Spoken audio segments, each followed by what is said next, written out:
প্রথমবার কোপা আমেরিকার মঞ্চ মাতাবেন কলম্বিয়ান গায়িকা শাকিরা। আগামী 14 জুলাই অনুষ্ঠিত হবে কোপা আমেরিকার ফাইনাল। এর মধ্যবিরতিতে হাফ টাইমে মঞ্চ মাতাবে দেখা যাবে এই পপ তারকাকে। রাত 8টায় নির্ধারিত ম্যাচের মধ্যবিরতিতে গান গাইবেন তিনি। হার্ড রক স্টেডিয়ামে অনুষ্ঠিত হতে যাওয়া ফাইনাল ম্যাচে প্রায় 54,000 লোক উপস্থিত থাকবেন বলে আশা করা হচ্ছে। এক বিবৃতিতে বলেছেন, শাকিরা একজন অসাধারণ দক্ষিণ আমেরিকার তারকা যিনি সমগ্র বিশ্বকে মুগ্ধ করেছেন। তার গানগুলো গ্রহের প্রতিটি কোণে গাওয়া হয় এবং সবাইকে নাচের তালে মাতিয়ে দিয়ে তার শিল্পীকে একটি বৈশ্বিক ঘটনার রূপান্তর করে, যা সীমানা অতিক্রম করে লাখ লাখ মানুষ উপভোগ করে।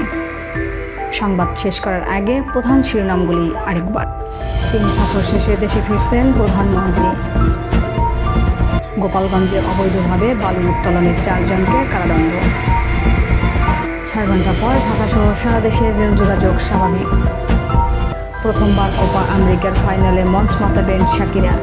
এখন বিদায় নিচ্ছি আমি চন্দ্রা গাইন। পরবর্তী সংবাদ শোনার আমন্ত্রণ রইল।